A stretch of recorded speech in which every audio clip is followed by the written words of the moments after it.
Hello hi good morning welcome बहुत बहुत स्वागत आपका 21 नवंबर दिसंबर। और हम आज करेंगे आज की बेहतरीन बेहतरीन खबरें 10 मिनट में। हम पूरा करंट अफेयर्स जो है उसको हम लोग देखेंगे। आइए शुरुआत करते हैं। First news of the day आते हैं आपके प्यारे प्यारे आंसर जो आपने दिए थे। तो हमने आपसे कल सवाल पूछा था कि ये बताइएगा चेयरमैन ऑफ एसबीआई कौन है। आपने बिल्कुल सही आंसर दिया। चेयरमैन ऑफ एसबीआई का नाम है चल्ला श्रीनिवासलू शेट्टी। शाबाश, बिल्कुल सही आंसर है। एग्जैक्टली ये अभी 1 महीने पहले ही एसबीआई के नए चेयरमैन बने हैं। इसी प्रकार से हम डेली आपसे होमवर्क देते हैं और आप लोग बहुत प्यारे तरीके से आप लोग उसका आंसर देते हैं। And thank you so much for wonderful words. आइए शुरुआत करते हैं। और निधि, आपने थर्ड मूवी का भी नाम बताया है जो ऑस्कर में नॉमिनेट करी गई थी। वेरी वेल डन, शाबाश। मदर इंडिया, लगान और सलाम बॉम्बे, ये 3 मूवीज थी जो ऑस्कर में नॉमिनेट करी गई थी भारत की तरफ से। आइएगा आगे बढ़ते हैं। आज देखिए पहली न्यूज आ रही है 9 hour space walk by Chinese astronomers. देखिए है क्या, चाइना ने अपने एस्ट्रोनॉमर्स स्पेस में भेजे हुए थे और उन्होंने Guinness book of world record में अपना नाम दर्ज करा लिया है 9 घंटे स्पेस वॉक करके। आप कहेंगे ये स्पेस वॉक क्या होता है? स्पेस वॉक का अर्थ होता है कि जब आप अपने जो यान होता है जो एस्ट्रोनॉट्स के लिए बनाया जाता है, आप उसके बाहर रहते हैं। आप चाहे मेंटेनेंस का काम कर रहे हो, चाहे आप सिग्नलिंग का काम कर रहे हो, कोई भी कार्य कर रहे हो आप, लेकिन आप उस जितना टाइम आप उस यान के बाहर रहते हैं स्पेस में, उस पूरे टाइम ड्यूरेशन को स्पेस वॉक के तौर पे कंसीडर किया जाता है। ये रिकॉर्ड अभी तक सबसे जो बड़ा रिकॉर्ड बना हुआ था, ये रिकॉर्ड बना था सन 2001 में। और 2001 का जो रिकॉर्ड था वो 8 घंटे 56 मिनट का रिकॉर्ड था। और वो रिकॉर्ड बनाया था यूएस के 2 एस्ट्रोनॉट्स ने, 8 घंटे 56 मिनट का। और इस रिकॉर्ड को तोड़ दिया है चाइना के 2 एस्ट्रोनॉट्स ने, जिसने 8 घंटे 56 मिनट की जगह अब 9 घंटे स्पेस वॉक करी और ये नया रिकॉर्ड अपने नाम किया। तो ये है इसकी पूरी कहानी। अच्छा, अगर मैं आपसे पूछूं, छोटी सी चीज आपसे मैं पूछता हूं कि ये बताइएगा, अभी रिसेंटली भारत के, अगर हम स्पेस वॉक की स्पेस की बात ही कर रहे हैं, तो भारत में अभी बोला गया था कि भारतीय स्पेस स्टेशन भी आने वाला है, जिसको हम बोल रहे हैं भारतीय अंतरिक्ष स्टेशन, ये बोला जाएगा इसको। और ये कौन से ईयर तक आएगा, इसका आंसर मैं आपको बता देता हूं। इसका आंसर है 2035। भारत ने अनाउंस किया है कि 2035 तक की भारत का अपना खुद का अंतरिक्ष में एक स्पेस स्टेशन होगा। इसी के साथ में एक और बात उन्होंने बोली थी कि ये बताइए, इसी के साथ में उन्होंने ये भी बोला था कि भारत अपने खुद के लोगों को मून के ऊपर उतारेगा। तो ये किस ईयर तक के लिए बोला था? यानी कि एस्ट्रोनॉट्स को मून के ऊपर उतार देगा इंडिया, अपने एस्ट्रोनॉट्स को मून पर उतारेगा। एक पर्टिकुलर ईयर यहां भी बोला था, ये आप मुझे बताएंगे नीचे कमेंट सेक्शन में, ये आज आपका होमवर्क है। आइए आगे बढ़ते हैं। सेकंड न्यूज देख रहे हैं। यूनिफॉर्म सिविल कोड ये लागू होने जा रहा है उत्तराखंड में, और ऐसा होते ही उत्तराखंड पहला ऐसा राज्य बन जाएगा जहां पर यूनिफॉर्म सिविल कोड को लागू किया जा रहा है। जानने वालों में से हो सकता है कुछ लोग ये कहें कि सर गोवा भी है, गोवा में भी यूनिफॉर्म सिविल कोड है, लेकिन समझिएगा, हमने शब्दों का जो इस्तेमाल किया उस पर ध्यान दीजिएगा। हमने कहा लागू किया जा रहा है। देखिए गोवा की कहानी कुछ ऐसी है कि गोवा को ऑपरेशन विजय के थ्रू फ्री कराया गया था और गोवा पुर्तगालियों से फ्री हुआ था बाद में, आजादी के भी काफी बाद में। तो अब है क्या, वहां पर तब से जो पर्सनल लॉज है वो पुर्तगाली वाले ही चल रहे हैं, जो कि यूनिफॉर्म सिविल कोड ही होते हैं। माने आप चाहे किसी भी धर्म के हों, धर्म के आधार पर आपके लिए लॉज नहीं बदलेंगे, वो बिल्कुल सेम रहेंगे। तो वहां पर यूनिफॉर्म सिविल कोड हमने लागू नहीं किया, वो पहले से पुर्तगालियों ने ही लागू कर रखा था, जिसको कि बाद में जब हमने उसको भारत में ले लिया तो उन लॉज को हटाया नहीं गया। तो गोवा में चला आ रहा है बहुत टाइम से, उसको लागू नहीं किया गया है। लेकिन उत्तराखंड पहला ऐसा राज्य बन गया है जो अपने वहां यूनिफॉर्म सिविल कोड को लागू करने जा रहा है। ये यूनिफॉर्म सिविल कोड अगर हम बात करें तो कौन से आर्टिकल के अंतर्गत आता है? आर्टिकल नंबर 44 के अंतर्गत आता है। और उत्तराखंड भारत का पहला राज्य बनने जा रहा है जो यूनिफॉर्म सिविल कोड को लागू करने जा रहा है। 1 जनवरी 2025 से इसकी शुरुआत हो जाएगी। फिर देखते हैं हम लोग। अच्छा, एक और बात आपको बता दूं, यूनिफॉर्म सिविल कोड क्या होता है। देखिए होता यह है कि आप जो भी लॉज होते हैं ना, 2 प्रकार के होते हैं। एक होते हैं सिविल लॉज, एक होते हैं क्रिमिनल लॉज। तो क्रिमिनल लॉज तो भारत में सबके लिए बराबर है। अगर कोई व्यक्ति किसी का मान लीजिए मर्डर करता है, तो चाहे वो हिंदू, मुस्लिम, पारसी, ईसाई, सिख कोई भी हो, सबको बराबर सजा मिलेगी। लेकिन अगर मान लीजिए सिविल लॉज है, फॉर एग्जाम्पल अगर प्रॉपर्टीज के बंटवारे की बात है, मान लीजिए एक व्यक्ति के पास बहुत सारी प्रॉपर्टी है, उसके अलग अलग, उसके मान लो एक लड़का है एक लड़की है, तो किसी धर्म में ऐसा है कि सारी प्रॉपर्टी लड़के को जाएगी, किसी धर्म में ऐसा है कि नहीं, सारी प्रॉपर्टी जो है वो बट जाएगी। अगर एक लड़का लड़की है तो दोनों में बटेगा। तो इसी प्रकार से विवाह के लिए भी कानून है। किसी धर्म में ऐसा है कि अगर आप एक से ज्यादा विवाह करते हैं तो आपको ये अलाउड है, इसमें कोई दिक्कत नहीं है, आप एक साथ 4 वाइफ या 4 विवाह कर सकते हैं। जैसा कि पहले प्राचीन काल में सब में होता था, कोई भी ऐसा धर्म नहीं था जहां पर बहुविवाह की प्रथा नहीं थी। चाहे वो हिंदू धर्म हो, हिंदू धर्म में भी बहुविवाह की प्रथा थी, चाहे वो इस्लाम हो, चाहे वो क्रिश्चियनिटी हो। लेकिन क्या था, हिंदू मैरिज एक्ट जो लाया गया सन 1956 में, उसके बाद इस पे रोक लगा दी गई थी कि हिंदू, जब मैं बोलूंगा तो हिंदू हो गए, सिख हो गए, बुद्ध हो गए, जैन हो गए, ये चारों हिंदू मैरिज एक्ट के थ्रू गवर्न होते हैं, इसमें क्रिश्चियंस एंड मुस्लिम्स नहीं आते। तो इसके बाद पॉलीगैमी पे रोक लगा दिया गया था कि अगर इन चारों धर्मों में से कोई व्यक्ति एक से ज्यादा शादी करता है तो उसको ये इलीगल माना जाएगा और उसको सजा भी हो सकती है। लेकिन वहीं बाकी जो कम्युनिटीज हैं, जैसे इस्लाम हो गया, जैसे क्रिश्चियनिटी हो गई, यहां बहुविवाह आप आज भी कर सकते हैं। तो ये जो कहने वालों का कहना है कि भाई ये तो राइट टू इक्वालिटी को ही वॉयलेट करता है, धर्म के आधार के ऊपर एक व्यक्ति को सजा नहीं दी जा रही है और उसी काम को करने के लिए दूसरे व्यक्ति को सजा दी जा रही है। तो यूनिफॉर्म सिविल कोड इसी डिफरेंस को खत्म करता है। ये सबके लिए जो सिविल लॉज हैं वो भी सबके लिए, चाहे वो डाइवोर्स का लॉ हो, चाहे वो प्रॉपर्टी सक्सेशन का लॉ हो, चाहे वो विवाह का लॉ हो, वो सबके लिए बराबर कर देता है। ये है uniform civil code. Article number 44 में इसकी चर्चा करी गई है भारतीय संविधान में। आगे आएंगे, तानसेन पुरस्कार की बात कर रहे हैं। देखिए अभी आपको पता था ग्वालियर में तानसेन महोत्सव हो रहा है और उसी में मध्य प्रदेश सरकार द्वारा ये तानसेन अवार्ड दिया जाता है। ये सबसे बड़ा अवार्ड है संगीत के क्षेत्र में जो दिया जाता है। कौन देती है? मध्य प्रदेश की सरकार देती है इसको। और किसको दिया जा रहा है इस बार? पंडित स्वपन चौधरी, इनको दिया जा रहा है national Tansen award for the year 2023। ये है पंडित स्वपन चौधरी, इनको दिया जा रहा है नेशनल तानसेन अवार्ड। आप जानते हैं इस बार तानसेन फेस्टिवल जो है इसको 100 वर्ष कंप्लीट हो रहे हैं और ये ग्वालियर में सेलिब्रेट किया जाता है। आइए आगे बढ़ते हैं। और पंडित स्वपन चौधरी जो है ये ग्रामी के लिए भी नॉमिनेट हो चुके हैं 2 बारी। अभी मिली नहीं है इनको ग्रामी, बट 2 बार ये नॉमिनेट हो चुके हैं ग्रामी के लिए भी। चलिए आगे बढ़ते हैं। फिर देखिएगा, और किसने शुरुआत करी है ये बहुत इंपॉर्टेंट है कि मध्य प्रदेश की सरकार ने 1980 में शुरुआत करी थी। यहां ईयर ज्यादा इंपॉर्टेंट नहीं है, यहां सिर्फ नाम बहुत इंपॉर्टेंट है। आगे बढ़ेंगे, देखिएगा गगन गिल साहित्य अकादमी अवार्ड मिला है। देखिए साहित्य यानी लिटरेचर में हमारे वहां 2 प्रकार के अवार्ड दिए जाते हैं सबसे प्रमुख। पहला जो सबसे ज्यादा सर्वश्रेष्ठ अवार्ड जो हमारे वहां लिटरेचर का होता है वो होता है ज्ञानपीठ पुरस्कार। सबसे प्रमुख अवार्ड होता है ज्ञानपीठ पुरस्कार। यहीं से आपका एक होमवर्क आता है कि 2024 में ज्ञानपीठ पुरस्कार किसको मिला है। यह आपका होमवर्क है आज का।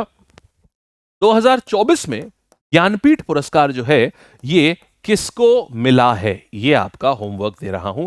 जरूर से सब लोग करिएगा। मेरा विश्वास रखना, जितना ज्यादा होमवर्क करोगे ना, जितना ईमानदारी से इस चीज को पूरा आप इस जर्नी को जिएंगे, उतनी ही जल्दी आपको लाभ मिलेगा, बहुत जल्दी आपको फायदा मिलेगा।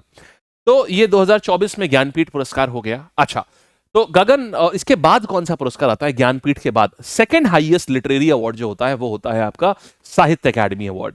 साहित्य अकादमी अवार्ड भारत में जितनी भी 22 भाषाएं लिखी हुई है ना, हमारे स्केड्यूल में, हमारे 8th स्केड्यूल में 22 भाषाएं लिखी हुई हैं। साथ में आपका राजस्थानी भी होती है। कुल मिला के 24 भाषाएं होती हैं, हिंदी और राजस्थानी भी होती हैं।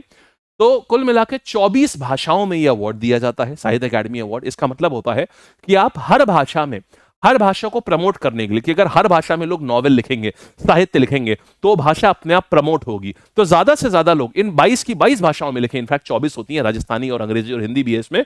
तो ये ज्यादा से ज्यादा लोग इनमें लिखें, इसके लिए सरकार हर भाषा में यह अवार्ड देती है। 1 लाख रुपए इसकी प्राइस मनी होती है। अब देखिए, आप 24 नाम तो नहीं याद रख सकते, तो एग्जाम में भी आमतौर पर इसमें सिर्फ हिंदी और अंग्रेजी का ही पूछा जाता है। तो हिंदी का इस बार किसको मिला है? गगन गिल। इनके लिए है मैं जब बाहर आई। इनकी नॉवेल का नाम है मैं जब बाहर आई, ये नाम है इनकी नॉवेल का। और इंग्लिश का किसको मिला है? ईस्टराइन कायर। ईस्टराइन कायर जो है इनको इंग्लिश के लिए मिला हुआ है। ठीक है, इस साल 24 में से 21 भाषाओं का नाम ऑलरेडी अनाउंस कर दिया गया कि 21 भाषाओं के राइटर्स को बोल दिया गया है, उनका नाम अनाउंस कर दिया है कि आप लोगों को मिलने वाला है। आइए आगे बढ़ते हैं। फिर देखिए 19 साल की हैं ये कैटलिन। इनको मिस इंडिया यूएसए 2024 का अवार्ड इन्होंने जीत लिया है। ये बेसिकली वहां पर जो इंडियन डायस्पोरा, मतलब जो भारतीय लोग रहते हैं यूएस में, वो अपने बीच में उन्होंने एक अवार्ड शो कराया था। तो उसमें 3 अवार्ड दिए, Miss India USA, Mrs India USA और मिस टीन यूएसए, माने जो टीन एज की लड़कियां होती हैं, उनमें यह अवार्ड दिया गया है। तो 3 नाम कौन कौन से आते हैं? देखिए, ये कैटलिन जो है ये चेन्नई तमिलनाडु की बॉर्न है, बट रहती यूएस में ही है। तो यहां पर क्या आया? सबसे पहले कैटलिन सैंड्रा नील, इन्होंने मिस इंडिया यूएसए जीता। इसके बाद में दूसरी चीज देखिएगा, संस्कृति शर्मा, इन्होंने मिसेस इंडिया यूएसए जीता। और अर्शिता कठपालिया, इन्होंने मिस टीन इंडिया का अवार्ड जीता। माने बेसिकली ये इंडिया में कंपटीशन नहीं होता, ये होता यूएस में ही है। जो इंडियंस यूएस में जाके बस गए हैं वो आपस में ये एक अवार्ड शो कराते हैं। तो आपको क्या याद रखना है? मिस इंडिया यूएसए कौन है? Miss India USA Caitlin Sandra. नाम काफी यूएस टाइप भी लग रहा है, कैटलिन सैंड्रा। ये हो गया miss India USA. Mrs India में आ जाएंगी ये संस्कृति शर्मा। और फिर आ जाती है मिस टीन में, क्या आ जाएंगी, ये आ जाएंगी अर्शिता कटपालिया। ये 3 नाम है, थोड़ा ध्यान रखिएगा, सबसे प्रमुख नाम इसमें ये वाला जो एग्जाम में आ सकता है। आगे बढ़ेंगे, हम आ जाते हैं अगला सवाल एग्जाम में आ सकता है कि बताइए हमारे टेलीग्राम का नाम क्या है। तो टेलीग्राम चैनल ये है, सब लोग ज्वाइन कर लीजिएगा, प्रॉपर अपडेट्स को बढ़िया बढ़िया जो भी पीडीएफ वगैरह है सब इसके ऊपर रहती हैं आपकी, ठीक। अब देखिएगा, फिर सलमान खान जो है बिग बॉस को होस्ट करने के बाद अब खो खो को होस्ट करेंगे। तो खो खो के नेशनल एम्बेसडर बन चुके हैं, ये ब्रांड एम्बेसडर बन गए हैं सलमान खान खो खो के। और ये इस साल के लिए इनको अब बनाया गया है brand ambassador for kho kho. ये देखिए, तो सबको पता चल गया है, ये भाई आ चुके हैं, देख रहे हैं, यहां पर आ चुके हैं, सलमान खान आ चुके हैं, और यहां पर सब लोग जो है ये अभी पीछे मुड़ रहे हैं। तो बड़ा अच्छी एंट्री है, मतलब सलमान खान का स्वैग इतना है कि उन्होंने यहाँ पे आना भी जरूरी नहीं समझा, उन्होंने सोचा सीधे वीडियो कॉन्फ्रेंसिंग के थ्रू मैं यहाँ पर लॉन्च हो जाऊंगा। तो इनको बना दिया गया है खो खो वर्ल्ड कप का ब्रांड एम्बेसडर बना दिया गया है।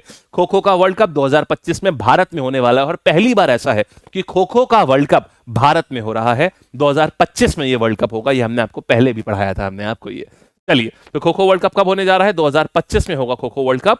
और कब से कब तक होगा, 13 से 19 जनवरी होगा, नई दिल्ली में इसको खेला जाएगा। चलिए आगे बढ़ते हैं, फिर देखिएगा नैट सीवर ब्रंट, इन्होंने फास्टेस्ट टेस्ट सेंचुरी स्कोर कर ली है महिला कैटेगरी में। 96 बॉल्स में इन्होंने 100 रन बना दिए हैं। आपको लगेगा यार लेकिन ये रिकॉर्ड तो बहुत कम कम बॉल से बनाए गए हैं, ये विमेन क्रिकेट की बात हो रही है, ये पुरुष क्रिकेट की बात नहीं हो रही है। तो ये है नैट सीवर ब्रंट, इन्होंने फास्टेस्ट सेंचुरी बनाई है। देखिएगा 100 रन इन्होंने बनाए मात्र 96 बॉल में। इसके पहले ये रिकॉर्ड जो था 106 गेंदों में 100 रन बनाए गए थे, बट यहां पर इन्होंने 96 बॉल में ही 100 रन बना लिए। तो ये है नैट सीवर ब्रंट, और इन्होंने ये रिकॉर्ड तोड़ दिया है और जीत गई हैं ये इस रिकॉर्ड को, ठीक। मतलब इन्होंने ये रिकॉर्ड तोड़ के इन्होंने अपने लिए रिकॉर्ड बना लिया है। देखिए क्रिकेट का कोई भी अगर नया वर्ल्ड रिकॉर्ड बनता है तो वो आपके लिए बहुत इंपॉर्टेंट हो जाता है। नैट सीवर ब्रंट जो कि इंग्लैंड की है, इन्होंने ये अवार्ड को जीत लिया है, ठीक है। आगे आएंगे, गुड गवर्नेंस वीक। देखिए ये क्या है, तो 25 दिसंबर को हमारे अटल बिहारी वाजपेयी साहब का जन्मदिन होता है। उस दिन को गुड गवर्नेंस डे के रूप में सेलिब्रेट किया जाता है, माने सुशासन दिवस के रूप में सेलिब्रेट किया जाता है। तो इस बार क्या कर रहे हैं, उनके जन्मदिन के एक सप्ताह पहले माने 19 दिसंबर से 24 दिसंबर तक पूरा सुशासन सप्ताह चला जाएगा, गुड गवर्नेंस सप्ताह, कि सरकार अपनी गवर्नेंस को इतना इजी करने की कोशिश करेगी कि आम नागरिकों को उनसे जो वो फैसिलिटीज लेते हैं गवर्नमेंट से उसमें प्रॉब्लम ना है, बहुत ही इजीली रीचेबल हो, जो भी वो अपनी ग्रेवियांस लॉन्च कराना चाहते हैं तो वो सब चीजें आसान हो। तो ये सब करा जाता है सुशासन सप्ताह में। और नेशनल गुड गवर्नेंस डे कब होता है, वो 25 दिसंबर को होता है, क्योंकि उसी दिन अटल बिहारी वाजपेयी साहब का जन्मदिन होता है, ठीक है। चलिए आइए अब देखते हैं। अच्छा हाँ, ये और बता दूं आपको, मैं 31 दिसंबर को तो एक सेशन ले रहा हूं। अब हम लोग इसके पास वो करेंगे, इसके बाद हम लोग एमसीक्यूज करेंगे इसके बाद में। 31 दिसंबर को तो हम ये ले ही रहे हैं सेशन एक, लेकिन 26 दिसंबर को हमने आपके लिए एक और स्पेशल सेशन लगाया है। ये हम पूरा वन लाइनर के फॉर्मेट में लेंगे, पूरे 12 महीने का करंट अफेयर्स में। इसमें आपके ऑस्कर जितने भी सम्मेलन और बैठक हुई हैं, ओलंपिक से रिलेटेड जितनी भी हैं, सेनाभ्यास, बैंक स्कीम, राष्ट्रीय नेशनल जितने भी स्पोर्ट्स अवार्ड्स होते हैं, जितने भी स्टैटिक है उसमें से मेले महोत्सव पुरस्कार, जितने भी अवार्ड्स दिए जाते हैं वो सब कुछ, और सारी इंपॉर्टेंट गवर्नमेंट स्कीम, ये सब टॉप 100 क्वेश्चंस में पूरा निचोड़ रहेगा ये पूरा। ये हम 26 दिसंबर को आपको कराएंगे सुबह 10 बजे। तो ये भी सेशन हमने लगा दिया है, इसको भी जरूर से जाकर के पहले से ही इसको अपने पास में लाइक करके रख लीजिएगा। और 31 दिसंबर को तो बड़ा वाला हाई है। आइए चलिए अब हम लोग शुरुआत करते हैं एमसीक्यूज के ऊपर, अब हम लोग चलते हैं। तो कौन से स्टेट में यूनिफॉर्म सिविल कोड शुरू होने जा रहा है जनवरी 1 से 2025 से? आंसर आ जाएगा हमारे पास में, उत्तराखंड आ जाएगा। फिर देख रहे हैं किसको नेशनल तानसेन अवार्ड दिया गया है, उत्तर जल्दी जल्दी से दीजिएगा, कम ऑन एवरीवन। तो ना ये हमने दिया है, किसको मिल रहा है, पंडित स्वपन चौधरी को ये अवार्ड मिल रहा है। फिर आते हैं किसको ब्रांड एम्बेसडर बनाया गया है खो खो वर्ल्ड कप 2025 का। खो खो वर्ल्ड कप 2025 के आ रहे हैं सलमान खान, और ये 13 से 19 जनवरी को होगा खो खो, नई दिल्ली में होगा इसका वर्ल्ड कप। आंसर क्या आ जाएगा, सलमान खान। फिर गगन गिल, इनको अवार्ड दिया गया है साहित्य अवार्ड जो है। तो ये क्या है, मैं जब बाहर आई, ये इनकी पुस्तक का नाम है, मैं जब बाहर आई, मैं जब तक बाहर आई, ठीक।